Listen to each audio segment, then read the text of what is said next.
99、99。あれ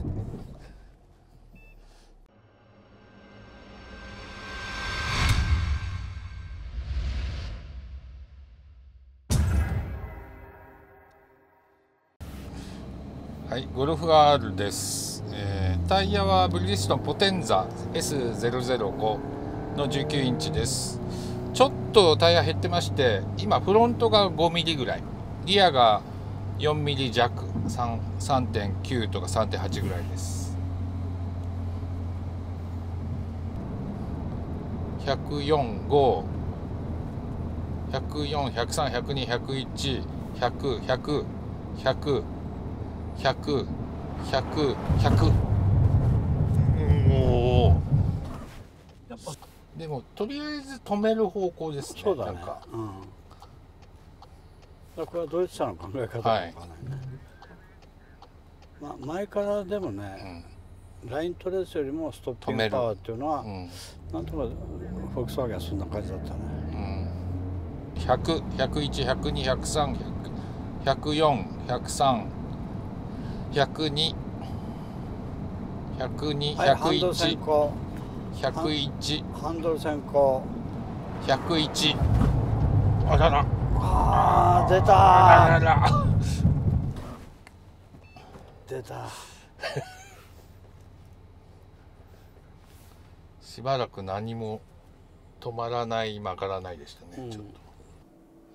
はい、ゴルフ R、私の記憶では先代モデルは、ポルシェが一生懸命ニュルでテストしたのを見てたので、この新型もポルシェエンジニアリングが入ってるのかなと思いきや、一発目テストするとやっぱりトナレと同じぐらいで40メートル台47メートルで止まって、しかもライントレースはもうパイロンにくっつきそうなぐらいなので、お前はイタリア人かと思わせるような瞬間だったけど、でもやっぱりドイツ人だったのねっていうのは、2回目ハンドル先行したらやっぱり ABS の問題で全然減圧しちゃって制動力が出ないで、なんと70メーターまで行っちゃいましたね。だからこれはもう明らかにバグっぽい感じで、バグっていうかいわゆる騙されたんですね、システムが。だから実際タイヤはもう摩擦で残ってるんだけど、それとやっぱ使い切れないので、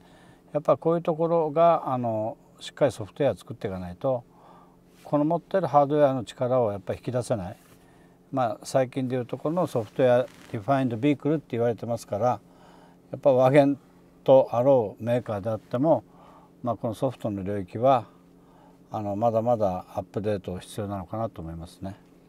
だから天国か地獄かみたいな状態だったんで、ちょっと製造距離では残念な結果に終わりました。シビックタイプ R です。タイヤはミシュランパイロットスポーツ 4S19 インチ。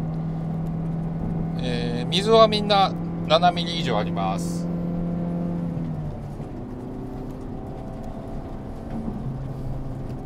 96、7、8、98、99、99、99、99。あれステアに全然反応してない感じでしたね。一瞬効きそうでずっと言ってますね。ハイドルで逃げちゃったね。子供系このタイヤ。ミシュランだよね。パイロットスポーツ 4S。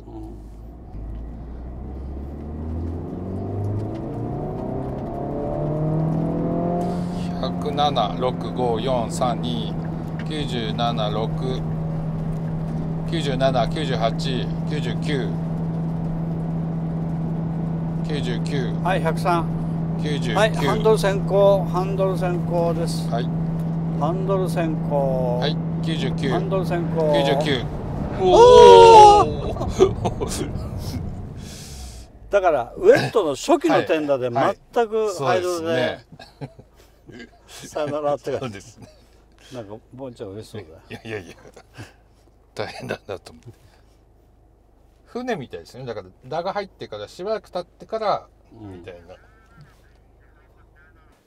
タイプ R もちょっと微妙だったなと思うのは多分サーキット中心のテストやってるから、このタイヤの、こうヒートレンジが多分高いところにあるんで、今日の路面温度、ウェットのね路面温度だとやっぱりタイヤ本来の性能が出てないのかなということと、あとどう考えてもね、一発目の操作でね全然食いつかないんだよね。だから車動かないってことはやっぱり完全にハイドロが起きて、ハイドロプレーンで車が外に行ってるっていう状態ですね。一生懸命ハンドル切ってブレーキ踏んでも、特にステアリングの方が反応しない。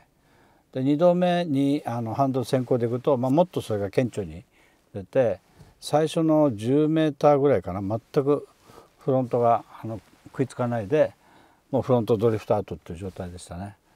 だからしょうがないって言えばしょうがないけど、でもこういう車ってね、やっぱり雨の日も安心して、大体事故るの雨なんで、ウェット性能をもうちょっと良くしないとダメかなと思いますね。あんまりサーキットのねラップタイムを追っかけるとどうしてもこういうタイヤになっちゃうんで、そこはもう NSX とかもう嫌っていうほど経験してきたはずなのに、やっぱそういうピンポイントの性能ってありがたいようでありがたくないところもあるんで、ホンダの関係者はちょっと考えてほしいなと思いますね。タイヤ変えれば治るのかもわからないですけどね。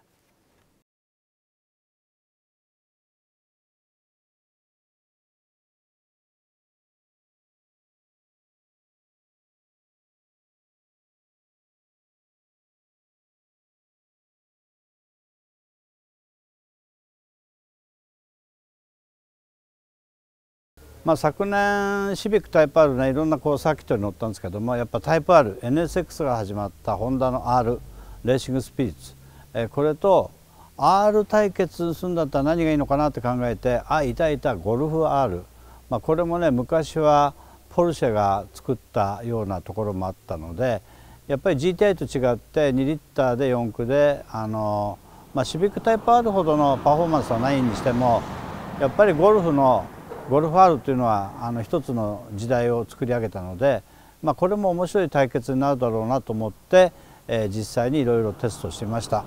シビックはマニュアルミッションで、ゴルフは2ペダルですけども、片や4駆ということで非常に面白い対決だったんですね。で皆さんはどっちを買うかなっていうのはこの動画を見て決めていただければと思います。